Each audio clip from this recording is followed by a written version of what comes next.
ایک بار کا ذکر ہے کہ ایک بڑے شہر میں 3 خطرناک مجرم گروہ آباد تھے جو شہر میں خوف و دہشت پھیلا رہے تھے۔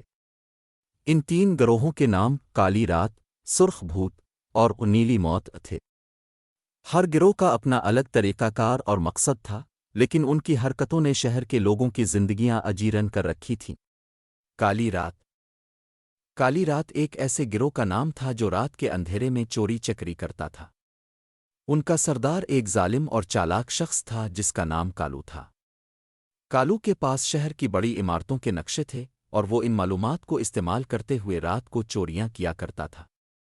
کالی رات کے گروہ کے افراد انتہائی مہارت کے ساتھ کام کرتے تھے اور ان کا نشانہ ہمیشہ امیروں کے گھر ہوتے تھے۔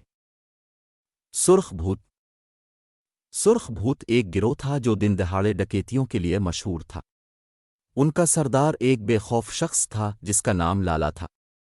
لالا کا گروہ طاقتور اور بہادر افراد پر مشتمل تھا جو کھلے عام بازاروں اور بینکوں پر حملے کرتے تھے۔ لالا کے پاس جدید ہتھیار تھے اور وہ اپنے شکار کو کوئی موقع نہیں دیتے تھے۔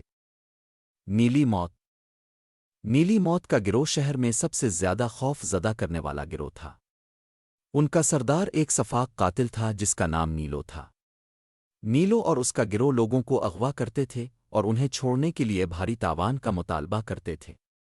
اگر تاوان نہ ملتا تو وہ مغویوں کو قتل کر دیتے تھے۔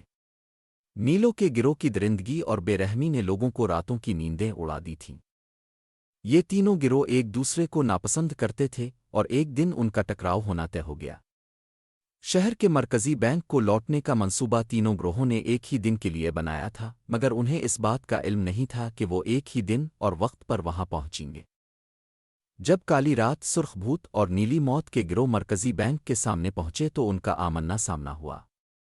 پہلے تو انہیں حیرانی ہوئی مگر جلد ہی وہ آپس میں لڑ پڑے۔ بینک کے اندر جو خزانہ تھا وہ ہر گروہ کا مقصد تھا۔ تینوں گروہوں کے درمیان زبردست جنگ ہوئی جس میں دونوں طرف کے کئی افراد مارے گئے۔